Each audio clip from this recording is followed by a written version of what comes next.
Good evening. My name is Wendell Banks. I want to talk to you tonight about a subject that's very dear to my heart. Our subject is related to prison reform. But before I get started, I want to introduce my audience. I think this class requires to have 3 audience members.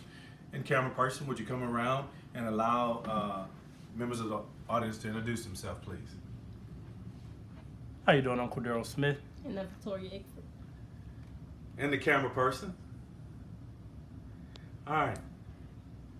Thank you very much. All right. The purpose of this presentation is to, one, inform you and solicit your efforts and your concerns in helping change prison reform. Prison reform, what I need your support is in helping to get your legislators, your civic workers, and the politicians in your local area to help us to make changes in the prison population. I've been in this business 35 years. 15 of the 35 years, I've worked patrol on the street as well as in the institution. I'll say in the institution, we have purpose, we have goals to manage the facilities to try and control the prison population.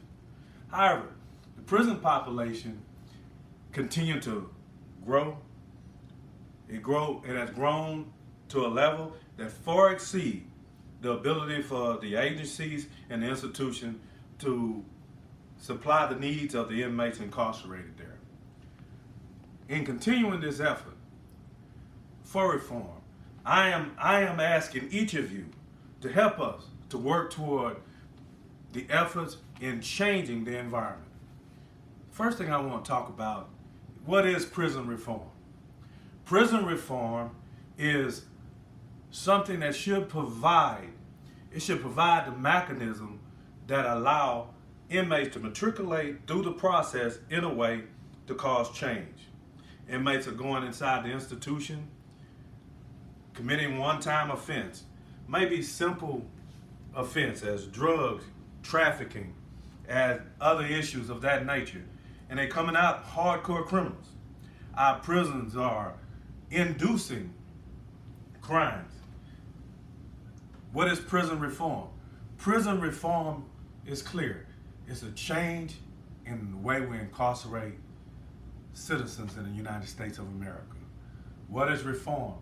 The purpose of it, me today, is to enlighten you of what prison reform is, to explain to you the need for the prison reform, and hopefully you'll be enthusiastic in helping make a change in that perspective.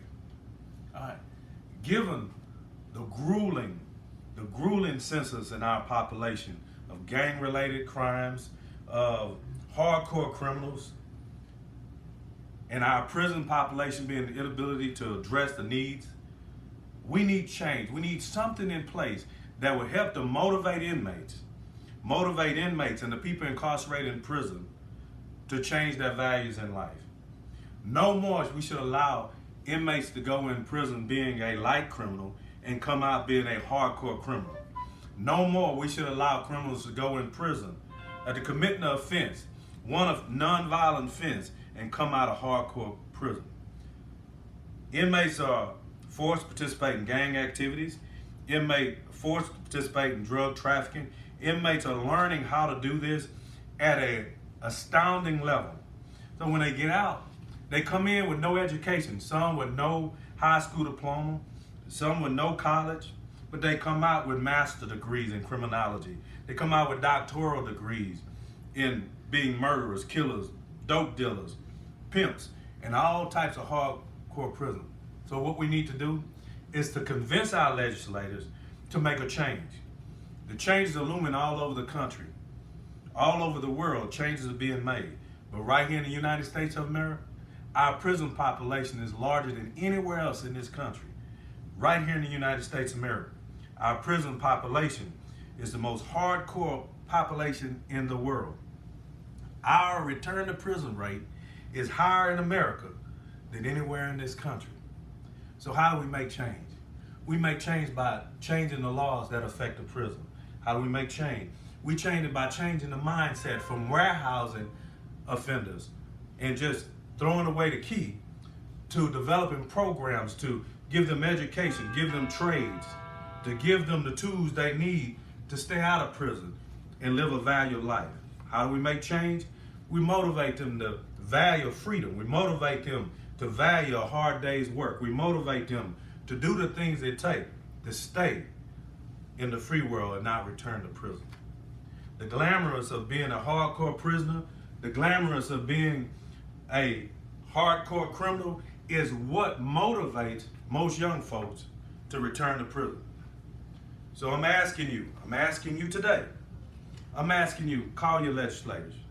I'm asking you to call your congressman. I'm asking you to get involved in law enforcement. When you see kids going astray, step out and talk to them. Try to convince them. Try to teach them values. Take them to church. Take them to school. Teach them the tools they need, not to have to depend on the gang members, not to have to sell drugs, not to have to go out and fight, but teach them the value of being an effective citizen in society. The prison population is filled of people that you and I know. Everyone sitting in this room, two of the ones viewing this video, knows someone that's in prison, has been to prison, or on their way to prison. The truth of that is, every time the judge hit the gavel on the table, he's not just sending the person in front of him to prison. He's sentencing the family members. He's sentencing the wife, the kids, the family, and the community. He's tearing homes apart. It's affecting our society to a point where the values of the family in this country are dwindling away. So in closing, I want to share with you the most important part of changing that aspect. Are you changing the mindset? You're voting people in office that have a changed mindset. If our commissioner, Commissioner Police Hall, can get the President of the United States to sign off on the prison reform bill, I should be able to convince you to go out and get your legislators to change their mentality of warehousing prisons in this country. Thank you very much.